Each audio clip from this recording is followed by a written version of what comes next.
Kinben Book 5, Chapter 48. Araw na ng Sabado at ito na nga ang ikatlong araw na may laro ang Mimaropa League na kasalukuyang ginaganap sa siyudad ng Puerto Princesa sa Palawan. Mayroon ngang 7 team ang kalahok dito. Sa naunang 2 araw ay mababasa nga sa isang post ng Palawan News sa kanilang social media account ang current standings ng liga. Nasa number 1 ang Calapan City Blue Phoenix. May record itong 2-0 at plus 39. Puerto Princesa City Divers naman ang nasa number 2, 1-0 plus 5. Number 3 ang Romblon Marvels, 1-0 plus 5. Number 4 naman ang Oriental Mindoro Tamaraws na may 1-1 plus 22. Ang Palawan Falcons naman ay nasa number 5 na may 1-1 minus 19.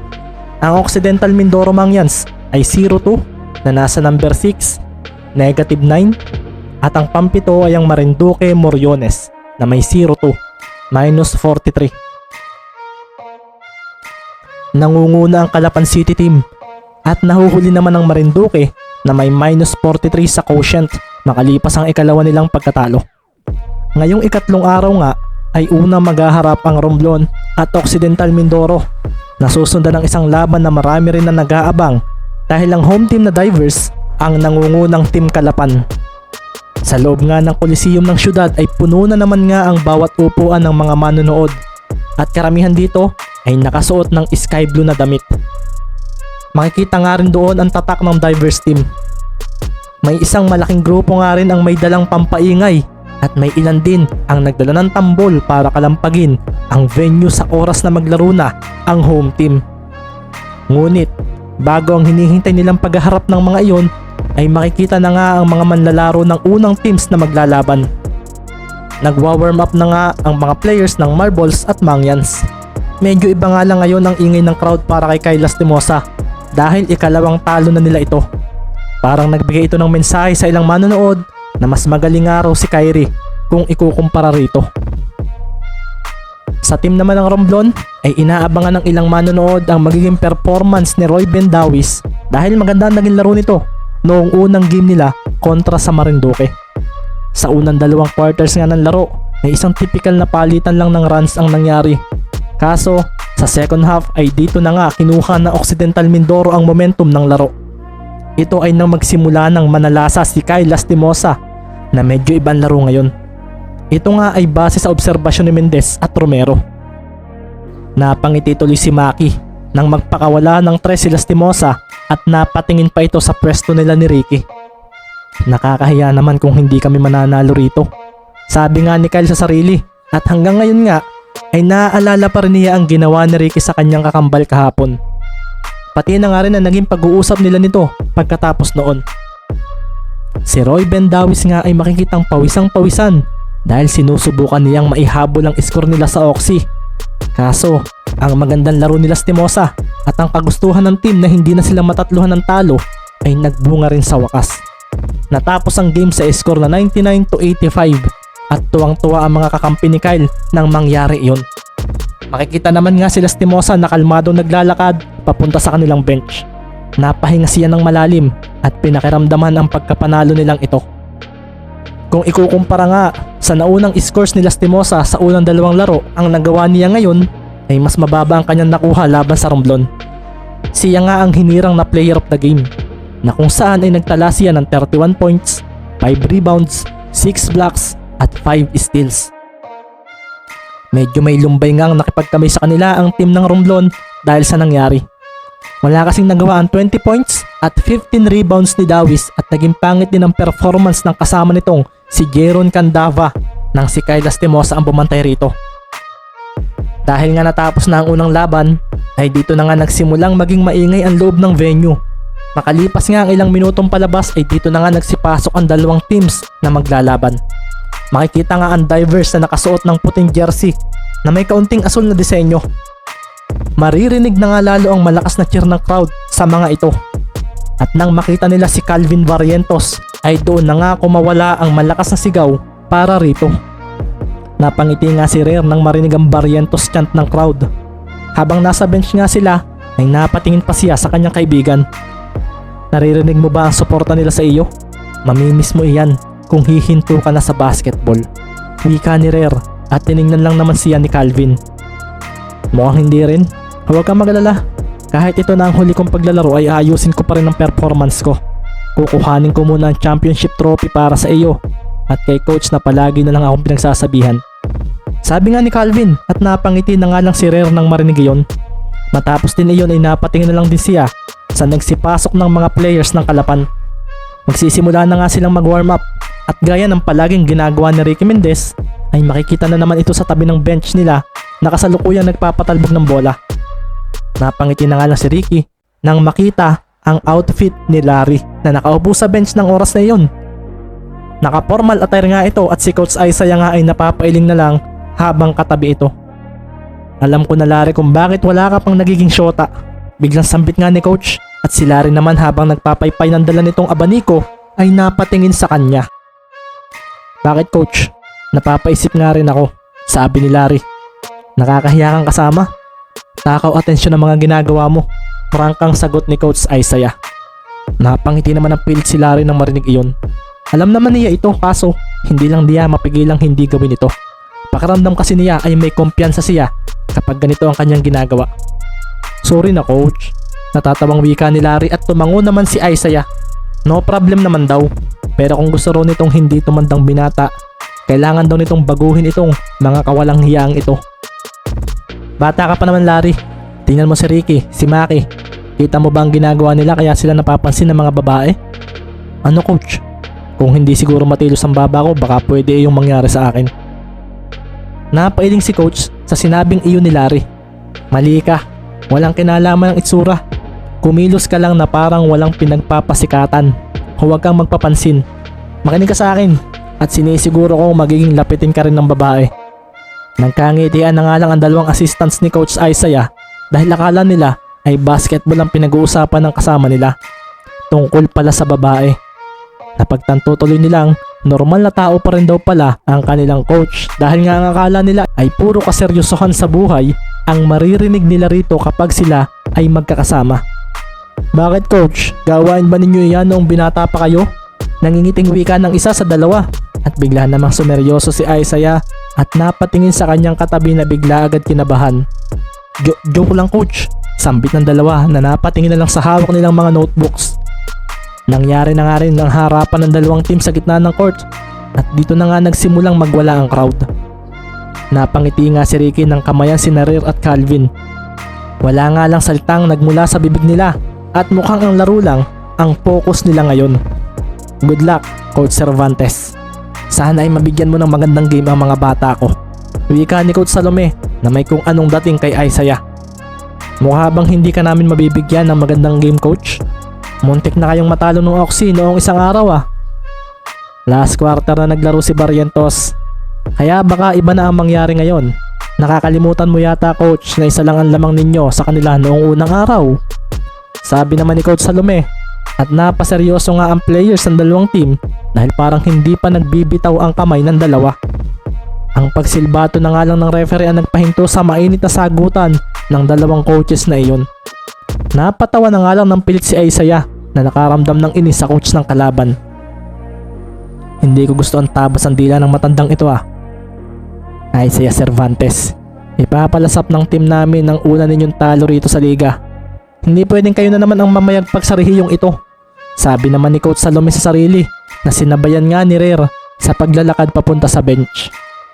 Coach, parang hindi ninyo trip yung coach ng Kalapan ah. Sabi nga ni Rare at napangisi naman ng matanda. Hindi talaga dahil noong panahong bata-bata pa ako ay palagi ang Mindoro ang sinasabing malakas pagdating sa basketball sa rehiyon. Total, ngayon lang uli nagkaroon ng regional league. Ay magandang dito na natin ipakita na ang Palawan na ang nangunguna rito pagdating sa basketball. Seryosong wika ni Coach Salome. Kaya Rare, huwag kayong magpapatalo. Tayo dapat ang mapunta sa unang pwesto ng standings.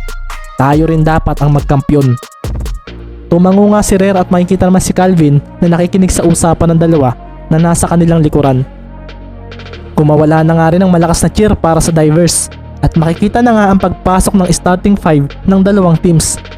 Habang naglalakad nga si Ricky ay pansamantala niya pang pinagmasdan si Calvin at naalala niya ang naging laro nito noong laban sa Ormin.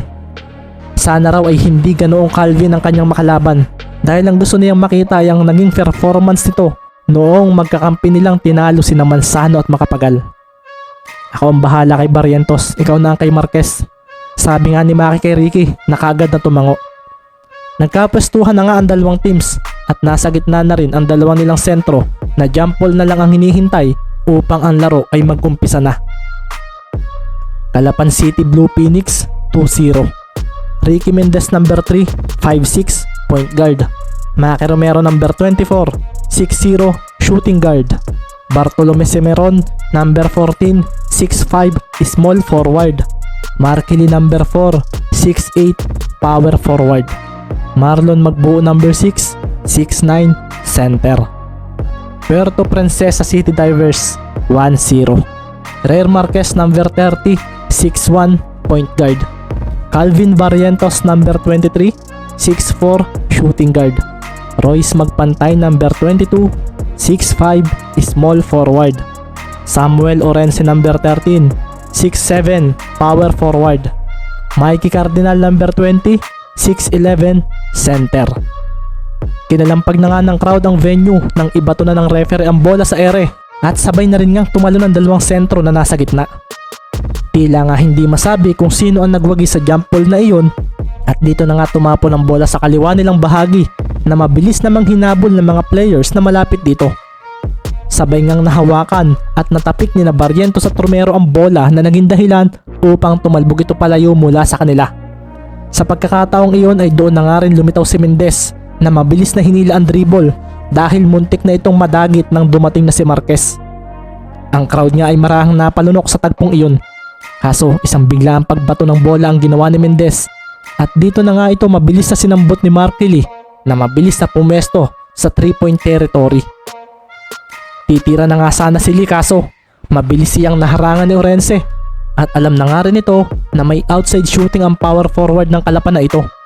Gumalaw agad ang mga kamay ng bantay ni Lee at dito na nga siya napilitang magpasa ng bola. Bigla kasing dumating si Semeron na mabilis na tumakbo papunta sa basket. Ako na ang unang pupunto sa game na ito, sabi niya sa sarili at tumalo na siya papunta sa basket. Dito nga ay nakangiti niyang idinakdak ang bola na nagpaseryoso sa mga manonood. Nagwala ang crowd nang supalpalin ni Cardinal ang ginawang iyon ni Semeron. Napangiwi na nga lang si Baron sa kanyang paglapag dahil sa kanyang pagkabigo.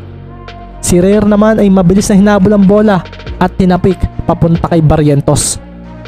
Pagkasambot naman ni Calvin sa bola ay doon na nga dumagundong ang loob ng venue nang simulan niya ang laban sa pagtira ng isang swabeng 3-point shot sa harapan ni Romero.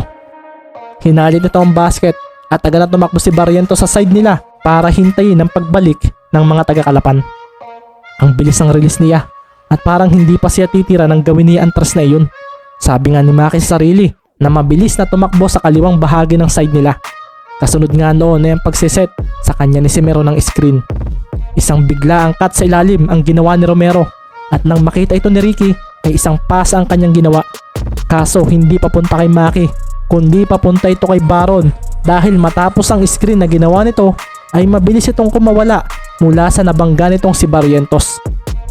Isang mid-range shot ang ginawa ni Semeron at nang bitawan niya ang bola ay napaseryoso siya nang lumitaw ang palad ni Barrientos sa daraanan nito. Nasira tuloy noon ang bitaw ni Baron at sa paglapag nila ay doon na nga nagmintis ang kanyang tira na mabilis niyang ikinatakbo papunta sa basket. Nakaabang kasi si Orense kung ipinasa ko kay Kuya Maki ang bola, sabi nga ni Ricky sa sarili at mabilis niyang hinabol si Rare na parang may binabalak na masama. Mula naman sa ilalim ng basket ay makikita ang pag-rebound ni Magbuo at paglapag nito ay isang double team mula kina Orense at Cardinal ang kanyang sinagupa. Mabilis namang hiningi nili ang bola kaso nawala bigla sa kontrol ni Magbuo iyon at makikitang mabilis na kinuha ni Cardinal iyon at ibinato sa kakamping si Magpantay. Si Maki ang humabol doon at pagkalampas niya rito ay mabilis niyang hinuli ang bola na pinapatalbog nito. Magaling itong si Romero, hindi pwedeng magtagal sa akin ng bola. Sambit nga ni Magpantay sa sarili at agad niyang ipinasa kay Rare ang bola na sinabayan naman ni Mendez. Naturuan ng mga ito ng maayos. Sabi nga ni Maki sa sarili at napatingin na lang siya sa tumapo na bola. Mabilis namang dinipensahan ni Ricky si Rare at bigla ngang naalala ni Mendez ang nangyaring 1-on-1 nila nito. Ngayon ay susubukan niyang hulihin ang gagawin ng kalaban kung titira ito. Marahan namang napatras si Rare at nang makita niyang naghahabang si Mendez ay dito na nga niya ibinato sa sahig ang bola ng biglang ginamit ni Barrientos ang screen na ibinigay ni Magpantay sa kanya para takasan ang depensa ni Cimarron. Si Maki ang mabilis na humabol sa ace player ng kalaban at sa pagtatagpo ng dalawang ito ay doon na nga kumalampag ang crowd. Tumalon nga si Barrientos at mabilis namang hinaklit ni Romero ang bolang aangat mula sa ibaba. Napaseryoso tuloy si Barrientos dahil sa nangyari. Naunahan siya ni Romero at ang bola nga ay mabilis itong hinabol. Papalabas na ito ng guhit, ngunit agad siyang tumalon para rito. Naisalba ni Romero ang bola at mabilis din itong nakuha ni Mendez na bigla ang inunahan si Marquez sa takbuhan. Nagmamasid nga rin ng bilisan ang mga mata nito at nang makita niyang nakapwesto na ang kanyang kuya Marky habang si Baron ay paparating naman sa kaliwa ay dito na niya hinawakan ang bola sa paglampas niya sa free throw line. Tumago nga ang bola sa likuran niya nang gumalaw ang kanyang kanang kamay na hawak ito. Si Rare naman ay napaatras nang makita ang no look pass na iyon. Agad siyang kumilos para habulin iyon kaso napaseryoso siya at ang mga manonood na napeke ng move na iyon ni Mendez. Nakaipit lang pala sa palad at braso nito ang bola at dahil nga nagkamali ng basa si Marquez, makikita na nga lang si Ricky Mendez na walang kahirap-hirap na pinakawalan ng isang layup sa basket na nagpatahimik pansamantala sa home crowd. Napamura pa nga ang marami sa highlight play na iyon ng pinakamaliit na manlalaro sa loob ng court. Tila raw napanood na nila ang galawang iyon sa isang NBA player na point guard. Buti na lang at hindi dumulas iyong bola. Sabi nga ni Ricky na bahagyang napabangga sa katawan ni Calvin. Hinabol pala siya nito kaso hindi ito umabot sa kanya. Nagkatinginan tuloy silang dalawa matapos iyon. Nice move, sabi nga ni Calvin kay Ricky na napangiti naman sa kanya. Tinesting ko lang boss kung kaya ko bang gayahin si Rajon Rondo sa move na iyon. Sagot ni Ricky at nang lampasan niya si Calvin ay sandaling nagdilim ang paningin nito. Napangiti bigla si Barrientos nang hindi niya namamalayan. 1 minuto at kalahati pa lang ang nalalaga sa laro pero parang napakarami na kagad ang nangyari. Hindi lang iyon, habang si Mendez nga ay naglalakad papunta sa side ng kalaban ay makikita naman na halos ang lahat ay nakatingin dito. Kakasimula pa nga lang ng game pero parang ang atensyon nila ay kaagad na nakuha nito matapos ang play na iyon. Isa raw ito sa katangian ng isang malakas na manlalaro sa loob ng court. Living life, everyday, late at night, not okay. All I want, and I pray, all I need are some better days. Fuck me, I'm looking in the mirror, so foggy, but I've never seen clearer. I don't really think anyone can save me, and honestly I'm not really sure I want saving. I like to be my own worst enemy. There's no risk if you don't try at anything, so I'ma just keep buying everything. See you in the next life, hope to be a better me. I don't think that my head's on straight, gotta flip it and grip it and go and get an x-ray. What's wrong with me? I just feel weight pushing on my chest and it squeezes till I suffocate. Better change my mindset, meditate. It's pretty cool that I'm alive and have better days. I could walk, see, hear, I should celebrate. Think I could change my mind, maybe elevate. Living life, everyday, late at night,